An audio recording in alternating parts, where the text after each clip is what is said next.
MT Vasudevan നായരുടെ കഥകളെ ആസ്പദമാക്കി 8 സംവിധായകർ ചേർന്നൊരുക്കുന്ന ആന്തോളജി ചിത്രം മനോരഥങ്ങളുടെ ട്രെയിലർ ഇന്നലെയാണ് റിലീസ് ചെയ്തത്. MTയുടെ ജന്മദിനത്തിൽ മമ്മൂട്ടി, പ്രിയദർശൻ, ആസിഫ് അലി, ബിജു മേനോൻ, ശ്യാമപ്രസാദ്, ഇന്ദ്രജിത്ത് തുടങ്ങി വലിയ താരനിരയാണ് ട്രെയിലർ റിലീസ് വേളയിൽ അണിനിരന്നത്. ഈ ട്രെയിലർ റിലീസിനൊപ്പം മനോരഥങ്ങൾക്ക് വേണ്ടി പ്രവർത്തിച്ചവരെ അനുമോദിക്കുന്ന ഒരു ചടങ്ങുമുണ്ടായിരുന്നു.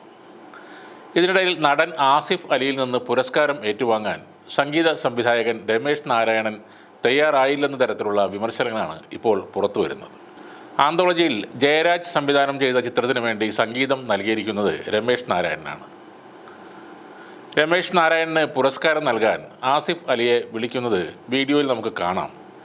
എന്നാൽ ആസിഫിനോട് യാതൊരു തരത്തിലും ബഹുമാനമില്ലാത്ത വിധമാണ് ഈ സമയത്ത് രമേശ് നാരായണൻ പെരുമാറുന്നത്. പുരസ്കാരം കൈമാറാനായി ആസിഫ് അലി വേദിയിൽ എത്തിയപ്പോൾ വലിയ താല്പര്യത്തോടെ അല്ലാത്ത രമേശ് നാരായണൻ ആസിഫിൽ നിന്നും ട്രോഫി ഏറ്റുവാങ്ങുകയും ആസിഫിൻ്റെ മുഖത്ത് പോലും നോക്കാതെ അദ്ദേഹം സംവിധായകൻ ജയരാജിനെ വേദിയിലേക്ക് വിളിപ്പിക്കുകയുമായിരുന്നു. ജയരാജിൻ്റെ കയ്യിൽ ആ പുരസ്കാരം കൊടുക്കുകയും അത് തനിക്ക് നൽകാൻ അദ്ദേഹം ആവശ്യപ്പെടുകയുമായിരുന്നു. ജയരാജ് വീണ്ടും നൽകിയ ഈ പുരസ്കാരം വാങ്ങിക്കൊണ്ട് രമേശ് നാരായണൻ ക്യാമറകൾക്ക് മുന്നിൽ പോസ്റ്റ് ചെയ്യുന്നുമുണ്ട്. ഇതിനുശേഷം രമേശ് നാരായണൻ ജയരാജിനെ കെട്ടിപ്പിടിച്ച് സന്തോഷം പങ്കുവെക്കുകയും ചെയ്തു. എന്നാൽ ആസിഫ് അലിക്ക് ഒരു ഷേക്ക് ഹാൻഡ് നൽകാനോ അദ്ദേഹത്തിൻ്റെ മുഖത്തൊന്നും നോക്കാനോ പോലും രമേശ് നാരായണൻ തയ്യാറാകുന്നില്ല. ഇത് ആ വീഡിയോയിൽ വളരെ വ്യക്തമായി കാണാവുന്നതാണ്. രമേശ് നാരായണൻ ജയരാജിനെ വിളിക്കുന്നത് കണ്ട ആസിഫ് അലി തിരിച്ച് കസേരയിൽ പോയി ഇരിക്കുകയും ചെയ്തു. ഈ സംഭവത്തിൻ്റെ വീഡിയോ ഇപ്പോൾ സോഷ്യൽ മീഡിയയിൽ വൈറലാകുകയാണ്. രമേശ് നാരായണൻ്റെ ഈ നടപടിക്കെതിരെ വലിയ വിമർശനങ്ങളാണ് ഉയരുന്നത്.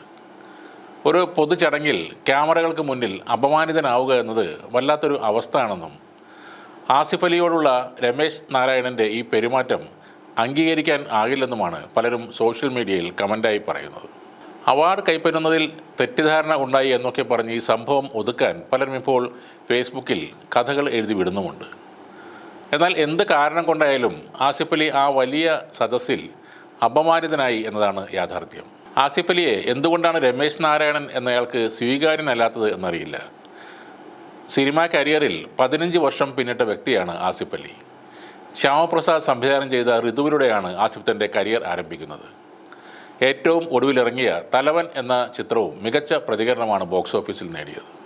സിനിമ എന്ന ലക്ഷ്യവുമായി കൊച്ചിയിൽ വന്നെത്തി ഒരു ചാനലിൽ ജോലി ചെയ്ത് സിനിമയിലേക്ക് എത്തിപ്പെടാൻ ശ്രമിച്ച ആളാണ് ആസിഫ് അലി. ഉയർന്ന ശമ്പളത്തോടെ റേഡിയോ ജോക്കിയായി ഒരു അവസരം കിട്ടിയിട്ടും അത് വേണ്ടെന്ന് വെച്ചിരുന്നു ആസിഫ്. 2007-2008 സമയത്ത് 40,000 രൂപയ്ക്കടുത്തൊരു റേഡിയോ ജോക്കിക്ക് കിട്ടുമായിരുന്നു. ആ ശമ്പളം വേണ്ടെന്ന് വെച്ചുകൊണ്ട് സിനിമയിലേക്ക് എടുത്ത് ചാടിയ ആളാണ് ആസിഫ് അലി. പിന്നീട് ശ്യാമപ്രസാദാണ് സിനിമയിലേക്ക് ആസിഫിനെ എടുക്കുന്നത്. തൻ്റെ ജീവിതത്തിൽ വാപ്പയ്ക്കോ ഉമ്മയ്ക്കോ ഉള്ള അത്രയും തന്നെ പ്രാധാന്യമുള്ള വ്യക്തിയാണ് ശ്യാമപ്രസാദ് എന്ന് ആസിഫ് അലി അടുത്തിടെ പറഞ്ഞിരുന്നു. അതേ ശ്യാമപ്രസാദ് കൂടി ഉണ്ടായിരുന്ന വേദിയിൽ വെച്ചാണ് ഇപ്പോൾ ആസിഫ് അലി അപമാനിക്കപ്പെട്ടിരിക്കുന്നത്. 8 സംവിധായകർ ഒരുക്കുന്ന ഈ ആന്തോളജി സീരീസിൽ MTയുടെ മകൾ അശ്വതി സംവിധാനം ചെയ്ത ചിത്രത്തിൽ ആസിഫ് അലിയാണ് നായകൻ. മമ്മൂട്ടി, മോഹൻലാൽ, ബിജു മേനോൻ, ഫഹദ് ഫാസിൽ എന്നിവരും ഓരോ സിനിമകളിലെ നായകന്മാരാണ്. രമേശ് നാരായണൻ എന്ന സംഗീതജ്ഞൻ ആരുമായിക്കൊള്ളട്ടെ ഒരു പൊതുവേദിയിൽ ഇങ്ങനെ പെരുമാറുന്നത് അല്പത്തരമാണ്. അയാളുടെ ഉള്ളിലുള്ള സംഗീതത്തെ കൂടിയാണ് ഇത്തരം പ്രവൃത്തികളിലൂടെ അയാൾ അപമാനിക്കുന്നത്. വേദിയിലിരുന്ന മമ്മൂട്ടി അടക്കമുള്ളവരുടെ ഭാഗത്തു നിന്നും യാതൊരു പ്രതികരണവും ഉണ്ടായില്ല എന്നതാണ് അത്ഭുതം.